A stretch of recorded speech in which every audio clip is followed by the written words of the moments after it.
Vehicular entertainment. Test Miles with Nick Miles. Well, it's Sunday morning, and that means it's time to spend the next hour talking about cars. Good morning. Welcome to Test Miles. I'm Nick Miles. Yes! Yes! That's a single clap from Andy. Oh, everybody else in the room is still asleep. Yeah, come on, guys, wake up. My coffee hasn't kicked in just yet. It hasn't? No. What about you, Brad?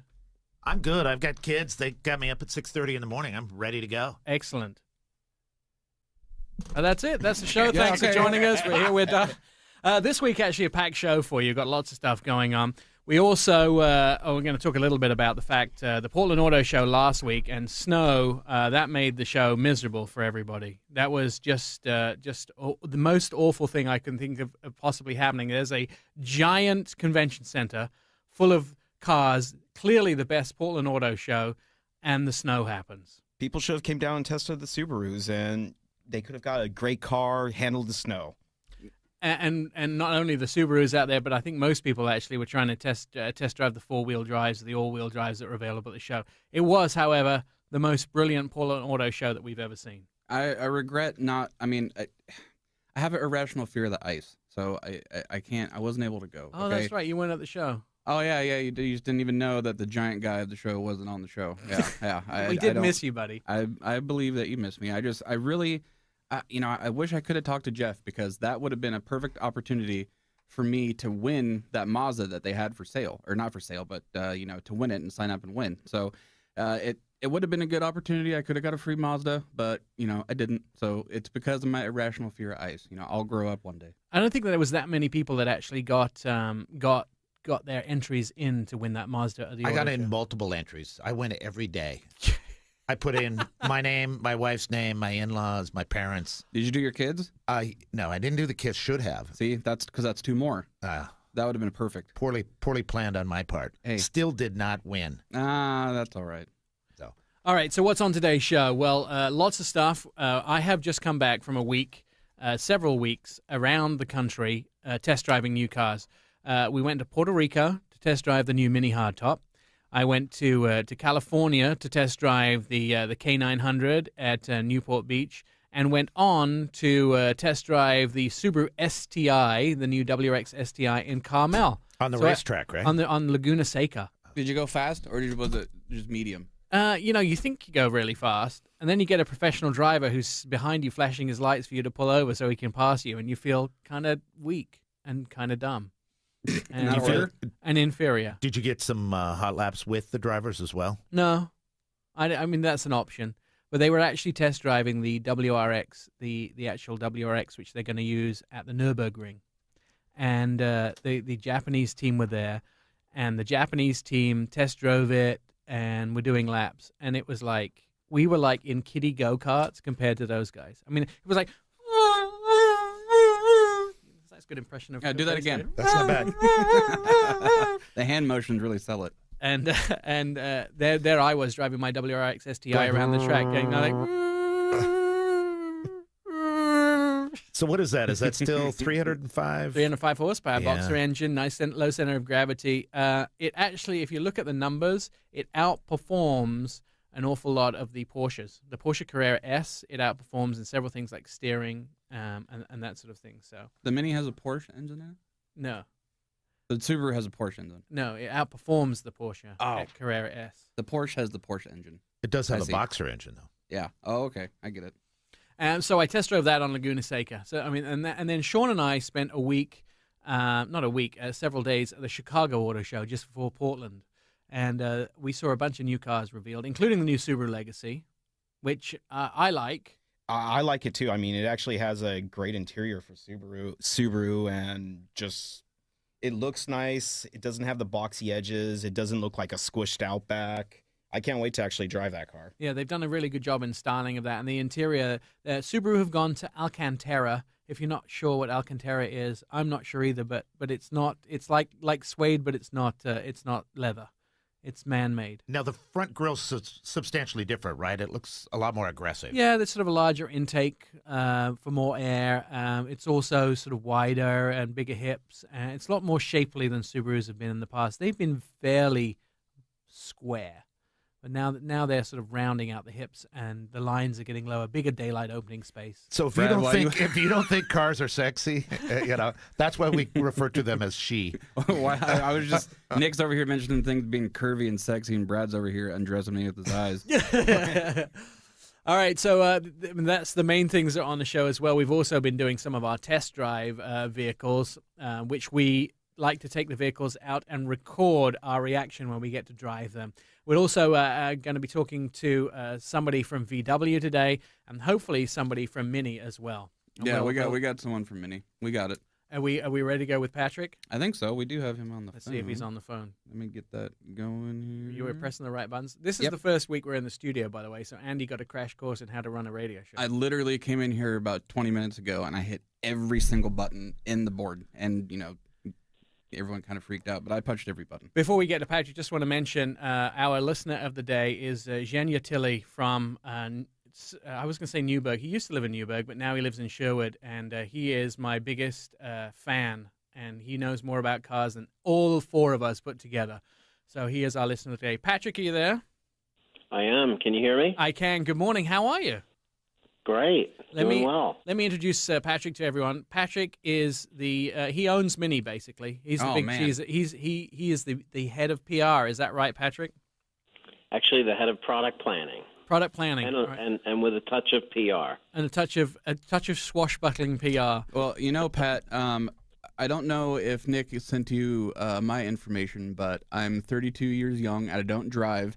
However, I told Nick from the get-go that as soon as I got my license, the first car that I wanted was a Mini Cooper, the Bowman edition. So if there's any way that you could set that up for me, This is Andy looking for a free car, right? that would be great, because I would commit to learning to drive in a Mini, and then that way we could just go ahead and promote the heck out of it, being the biggest guy in a Mini ever invented, and then I could just have my Bowman, and everyone, it's a win-win. Awesome. That's what we like to hear. Do you We know? actually have some really tall owners. We put them on our website. We have people 6'6", 6'8", fit in the car, no problem. Sounds like there's a chance then, I think, Pat, that I could be getting a Mini at my house. Pat, it's interesting. Owners, there's a great dealer in town, so you could become an owner. But Look at this guy, smooth as silk. Yeah, that was nice. Pat, we spent a little time in Puerto Rico together recently test driving the new Mini hardtop. And how many years in the States now for Mini? So we are 12. So we came in March of 2002 is when Mini came back to the U.S. after being away since 1967. So it was a long hiatus. And this new Mini, this latest generation of Mini, is kind of a little bit of a departure from how Minis have been in the past, because they've been fairly straightforward, plain vehicles. But I think every single inch of this Mini is loaded with new tech, isn't it? Yeah, it's our third generation, as we say, new Mini, and this one is just re-engineered from the ground up. It's a little bit bigger, but the styling is definitely familiar. As a Mini, you will recognize it as an old friend, but a lot of new technology, new engines, 3- and 4-cylinder engines that are more powerful, more fuel efficient, and a whole bunch of technology that we see in much more expensive cars. The thing I love about this new Mini is, first of all, it's absolutely quiet on the inside. It's like, Mini, you spent a long time making sure this vehicle rode smoothly and was quiet and responded amazingly well, didn't you? Absolutely. So we reduced the road noise by like 4 decibels and the wind noise by 3 decibels. But the thing we say about a Mini is it's got go-kart handling. We want you to, really enjoy the road and have fun. So you can still hear the engine, but it's a little bit quieter than the existing car. And all this new tech, including sort of pedestrian warning systems and cruise control, are now available on a Mini for the first time, right? Yeah, so we have things like active cruise control, so you can it'll see the car in front of you and slow down and speed up accordingly. Head-up display. It's got a rear-view camera, which we know are in a lot of other cars, but it's the first time it's coming to Mini. And as you mentioned, pedestrian detection, so it can see some pedestrians in front of you, front collision avoidance, so a lot of cool things. And driving this car, it definitely has the go-kart handling that I'm used to in a Mini. One of my favorite cars for in-city driving because it's really nippy. You can get around other cars on the inside. But not only that is you've also given the car, keeping all those attributes and the look of a Mini, definitely recognizable as a Mini. You've also given it this sort of new look on the inside as well with LED lighting that is actually functional and a new navigation screen, right? Yeah, so 12 years ago we said we were really the first premium small car. So we're kind of reinventing what premium small car is, and that means like just an amazing interior, really cool, and it's fun. It's got this LED lighting throughout, leather-wrapped multifunction steering wheel comes with every car, and then we've got in the center instrument, as we call it, if you have the cars with Mini connected, a full, app integration with your iPhone, and now for the first time with Android phones as well. And I really like the fact that the navigation system inside this is so, A, easy to use, and B, clear. That large screen in the center of the dash, which Mini is famous for, which originally was the Speedo, is now the navigation system, and it's one of the cleanest navigations I've seen. Oh, that's good to hear. I mean, I think the designers did a fantastic job with really re-engineering that whole center part of the car. So now it's a real key part of the technology, but it's just fun. It makes you smile. We have the LED lighting in the center, so when you change the air conditioning or anything, the whole thing turns red or blue depending on cold or hot. When you back up, it goes green, yellow, red as you get close to an object. So it's kind of like a mood ring. It's like the soul of the car in the middle. There's a joke in there somewhere, but I'll probably save it for when we get off the air. I also want to tell everybody that Pat and his team put on this most amazing presentation that they had it on the beach in Puerto Rico. Not only did we have this great singer who sang one of my favorite Elton John songs, Made in England, the cars drove onto the beach, and then these what I thought initially were punks were messing around on skidoos in the water behind her, and I was like, stop it, she's singing, get away, go use another beach. And then suddenly it was sort of all fell into place where they were actually in sync, and then these guys came out of the water on these sort of jet packs attached to their feet and were 20 feet off the water dancing around. Almost made me cry with joy. Elton John and guys 20 feet off of the water skating around, and breakfast with Mini. That was probably the most I would say outlandish and perfect launch for the car, Pat. Yeah, I mean, we wanted to celebrate that we are made in England. We're actually made in Oxford, England, and it's at a plant that has just passed the 100-year mark of producing cars. Excellent. Not producing Minis that whole time, but producing cars in Oxford, England for 100 years. So we're very proud of being British. Excellent job. Well done. Thank you for joining us this morning, Pat. We will, if you want a Mini, we have a fabulous Mini dealer who's out on just outside the city limits on Canyon there, I think, or Beaverton Hillsdale Highway, right outside of the city limits, just coming into Beaverton. So they will be more than happy to show you around their new Mini fleet. Thanks, Pat, for joining us this morning, and congratulations on your new Mini. Great to be with you, Nick. Take care. All right. That's Patrick, who is the product guy from Mini. You're listening to Test Miles. Here's our little test drive of one of our cars we did recently.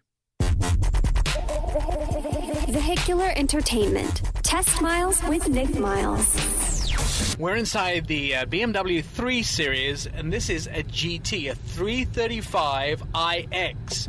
Oh, red light. You also have to be ready to stop on a dime, which I'm glad to say this BMW does. Stops on a dime. The 3 Series, the best-selling sports sedan in America, BMW have finally put together the mixture between a sports car, a station wagon, and the 3 Series with their GT. I love that. GT Grand Tourer.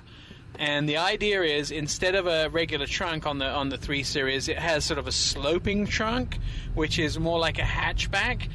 I am in love with this car. Although it starts around $42,000, I would have no trouble exchanging the coinage for this version of the car. Now, they've also made the GTs a little bigger and a little more powerful. The X denoting it is all-wheel drive, and this has a 6-cylinder. For the longest time, thanks for clarifying that, because I thought GT meant go time. Most of the time, GT means Grand Tourer or Grand Touring, and this is why this car is really extra special, because it's designed to take on road trips. Extra large trunk space. The trunk in the back of this is absolutely massive. It has compartments underneath. It has the sloping glass back window, which gives you that extra space. Very comfortably seats 5 passengers, a little extra legroom, and a lot of extra panache inside this vehicle. The heads-up display projects your time and your navigation on the screen, and little messages like, ooh, Andy doesn't have his seatbelt on. Something I noticed about the heads-up display, kind of cool, when it's projected in a windshield. At the daytime, it's projected in white, but at night, as soon as your lights come on, it goes to an orange color. Even though it's a sports sedan, coming from the passenger's point of view, it kind of feels like a big old 8 Series. I mean, it's extremely comfortable, yet sporty and quick and precise and to the point. I appreciate that. You're listening to Test Miles on FM News 101. I'm Nick Miles, and now, by the magic of radio, we're going back to the studio. This is Test Miles with automotive expert Nick Miles. Vehicular entertainment. Test Miles with Nick Miles.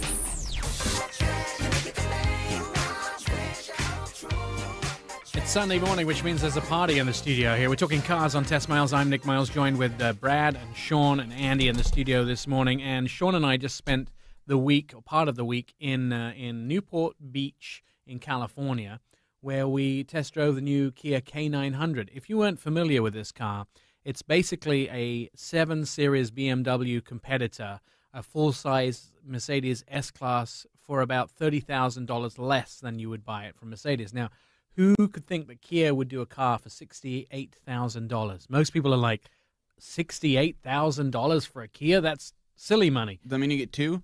No, you actually get 1, but it's quite a car. It's Sean and I both like the car. Sean, tell me what you liked about the new Kia K900. I think it's well worth every penny of it. You get in, and there's this white leather, black piano wood. It's very beautiful inside. The back seats recline. Andy, you would love it. The back seat's even massage, heated, cooling. Yeah, it's awesome in the back. What? That's what I'm talking about. Finally, You had me at back seats recline. yeah. I just want to get my recline going and a little lower lumbar massage while I'm getting driven around about town. You might have seen that Morpheus from The Matrix, Fishburne himself, did the Kia ad, and he does his whole thing of, the wool of luxury has been pulled over your eyes. And he does that whole thing, and then it's the K900, and he sings some Nessun Dorma in the back of the car. It was a great, by the way, I said in my Fox News segment, which I did last week, that was my favorite Super Bowl ad. The car, however, is also fabulous. It's a V8, a rear-wheel drive. It has all the accoutrements you could possibly imagine. A great car, the new Kia K900. You're listening to Test Miles. I'm Nick Miles, and this is FM News 101. This is Test Miles with automotive expert Nick Miles. Vehicular entertainment. Test Miles with Nick Miles. FM News 101, good morning. Good Sunday morning to you. I am Nick Miles, just past 10:30, and you're with Test Miles, myself, Brad, Sean, and Andy, all in the studio. And joining us on the phone, the VW Senior Manager for Product Communications, Mark Gillis. Good morning, Mark. Morning. How are you, Nick? I am fabulous. Now, clearly we will be able to tell from those words that you're a British man, so it's all the English guys this morning on the show. Yeah, it's a recolonization, I always say, so, or an attempt anyway. I feel like I'm in Britain right now. I have to tell you a story about Mark. He's a pretty amazing individual. At the LA Auto Show this year, VW brought out several fairly substantial vehicles, including the XL1 and also this Superbug. And I thought I was a pretty good driver, racing it around the parking lot of the stadium. But when we saw Mark get in that car, he blew me away. You had some fun in that little Super Beetle, didn't you? Oh, it's good fun, that car. Yeah, it's 500 horsepower and all-wheel drive, so it's a pretty good recipe for automotive fun, yeah. So I also should mention, we can't avoid the elephant in the room, but we're obviously not union people, but on Friday, the VW guys at the plant in Chattanooga voted not to become part of a union and to continue, which is kind of good news for VW, right? Because that means continued growth in the U.S., Mark. Basically, I mean, we're looking, we wanted the workers to decide their own future. And, I think the word is from Germany that we'd still like to organize a German-style works council. So, there's, the workers decided what they wanted to decide. And we'll see where that goes from.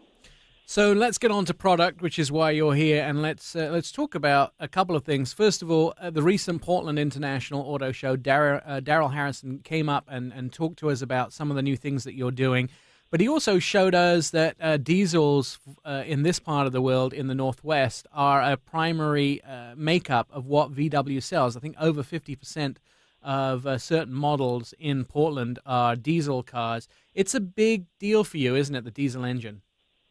Yeah, I think, we've got a lot of alternative powertrains that get really good mileage. And I think diesel is, for American drivers, a really, really good way to go because you get a lot of torque. So when you're entering an on-ramp or whatever, it's pretty good on the acceleration.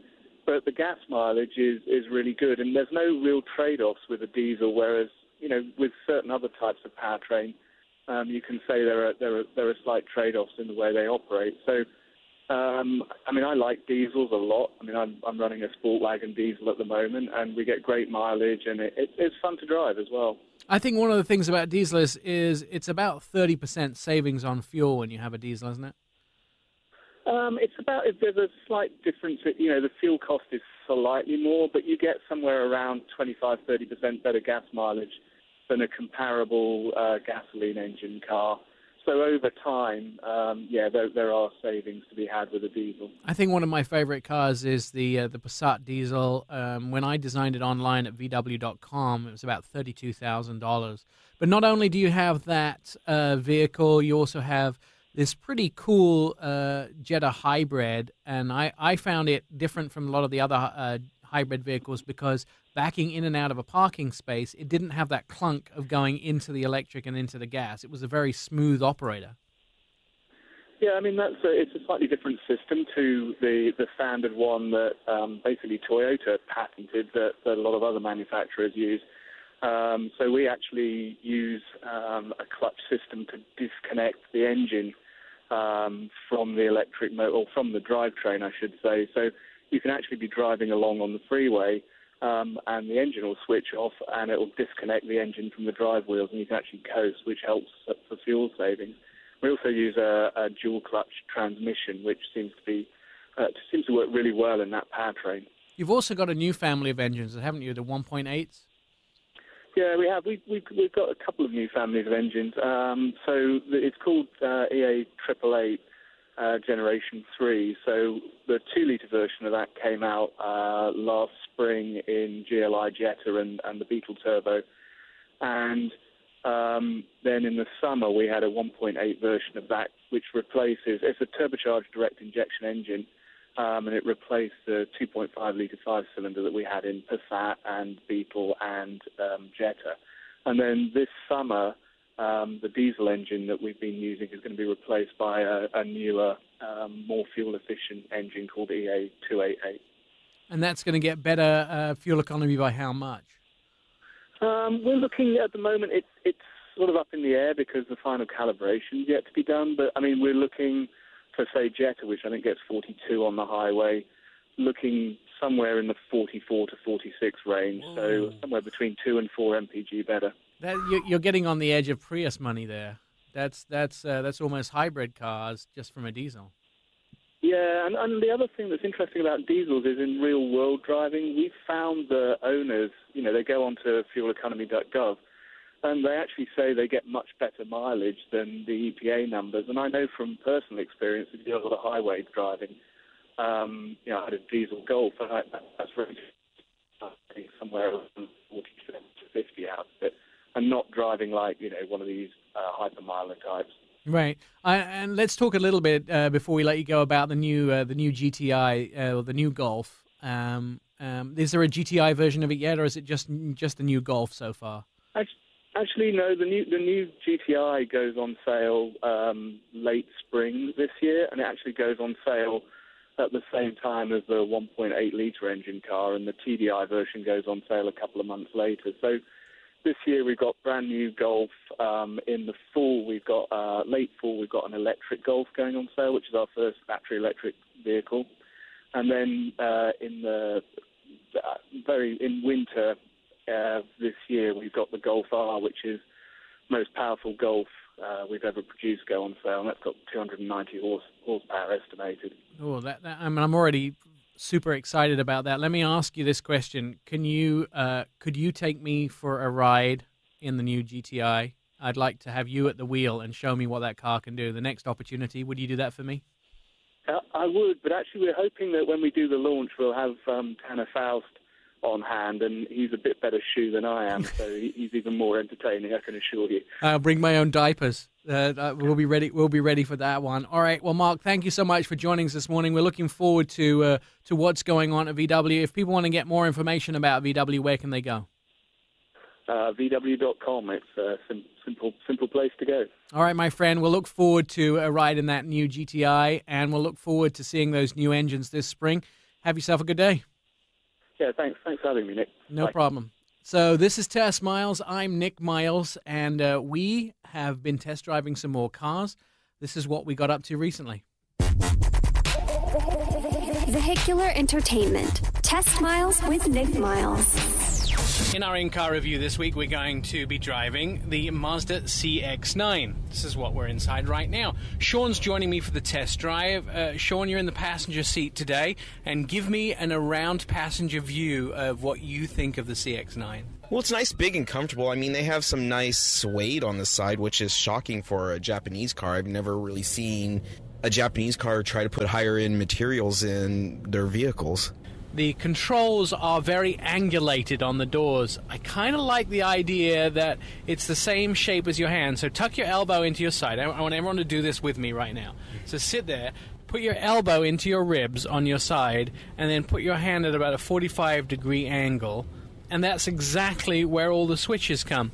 On the interior center stack, you'll find from a driver's point of view that all the controls are fairly angulated as well. So the engine in this vehicle is a 3.7-liter V6 engine that is cranking out 273 horsepower. 273 horsepower for a vehicle this size is fairly good. Now, but you do need extra horsepower if you are hauling 7 passengers. But for just the two of us, plenty of power, some good overtaking power. I'm actually driving down 205 right now, and if I want to kick it up a notch, I'm going to push it into the fast lane and get around this truck. And interestingly enough, catching up on a Miata, just touch the accelerator and it flies. So good power, good response. What about fuel economy, Sean? Fuel economy is average 18 miles. It's 16 in the city and 22 on the highway, which isn't that bad for this size of a vehicle because it is pretty big and heavy. All right, that is our test drive of the Mazda CX9. Now this. This is Test Miles with automotive expert Nick Miles. Vehicular entertainment. Test Miles with Nick Miles. Into the last segment of Test Miles. I'm Nick Miles, Sean, Brad, and Andy here this morning. FM News 101 KXL. If you'd like more information to listen back to this show, testmiles.com is where you go. You can also hook up with us on Facebook and Twitter at the same location. We've had a lot going on this week. We've had some great guests on the show this morning. We want to recap some of the vehicles we've been driving. Sean, you had a chance to join me in a test drive of the new Cadillac ELR, which is their electric, full-line electric vehicle. Yeah, and they're calling it the Tesla Killer. It doesn't look like your average electric vehicle, too. It looks like a CTS concept coupe. It's a beautiful car. Get around 82 miles per gallon with that. I love the interior and the insides of it because the technology in it is just fantastic. They have the safety systems where if you cruise out of your lane, basically you get a little vibration in your seat. They have the They have their queue system, which in me is a little technical, but it's fantastic. It's like your smartphone. You could adjust the navigation and everything on your display. I think one of the things that I like about any GM car, and I use it more and more and impress my friends. I went out last night with my friends, Dr. and Mrs. Tilley, and we went to dinner. And after dinner, we said, well, let's go to Pixar's pastry restaurant on Burnside. And I press the OnStar button, and I say to the OnStar, could you send navigation information to the car and how to get to Pixar's on Burnside? She says, right, so it's all done. And then you press the button on the navigation, and it sends you right there. I mean, they do it. They find the restaurant. They do it for you. And I use that. I'm telling you, I would buy OnStar in a car just because that is my favorite part of any GM vehicle. Plus, if you crash your vehicle, it notifies them if the airbags go off. It's great. The queue system I like inside this vehicle better than a lot of people. It is a little bit hard to operate. One of the things that I've heard complaints of is that you have to kind of wave your thumb or your finger over the buttons. They don't always work as well the way people want them to. It doesn't, and that's kind of my big problem with it, because the way they have it is there's chrome accent right under where you're supposed to push, but your eye just wants you to push the chrome accent, and it's not you. It's kind of like a smartphone where you have to touch a certain spot on the navigation or anything to make it work. So it's not exactly all electric, though, because it has the gas engine, which is the range extender. Right, but it is an electric car. It's an but the electric gas car. engine is a generator that charges the electric or makes electricity so you can use. So it's technically an electric car. It does qualify for the government federal discount of $7,500, but there is a gasoline portion of it. And I'm getting around 40 miles a gallon once I'm using the gas. And I think you get, up to 350 miles or something like that? On the gas. On the gas. Yeah, and it's about 35 miles on an electric charge. Let's talk about the one thing about this car that I really don't like. It's $40,000 more than I want to pay for the car. It's $82,000. What? It's $82,000. For what? For the car that we're driving. It is expensive, but once you start getting into it with all the technology, it's a great car. I agree with you that it's expensive, but it's a fun drive, and once you get into it, it's better, and you start feeling with it, because they have this system, like when you actually get into the car, it's like this Adobe sound system that just lights up, the gauges light up with the smoke, and a Cadillac symbol comes up. Makes you feel like you're getting into something special. Here's Sean right now. Ooh, something shiny. Ooh, something shiny. Ooh, something shiny. Squirrel. Here's the question. Cadillac ELR, Maserati Ghibli. They're two different animals. Ghibli's a 4-door, ELR's a 2-door. I know. You know, I'm. What would I buy? That would be a tough choice, but probably the Ghibli. What have you been driving this week, Brad? So from the sublime to the ridiculous, I've had what is perfect for my lifestyle, and everybody gives me a bad time. I had a minivan, and they still do exist, and they exist for a reason. Brad, the minivan man. They are fantastic. So I've had the new Nissan On your way Quest. out the studio, could you hand Andrew your man card today, please? I have Yeah, I'm gonna already punch a long hole in ago it. given that up. Yeah, I'm punching a hole in that one. And there's a couple of features that are fantastic in the new Nissan Quest. The seats fold down with the little buttons in the back, and that's all great. The center console in the middle you could pull out, so it's easy to get back to the back seat. But what every parent and minivan owner needs is a fantastic entertainment system.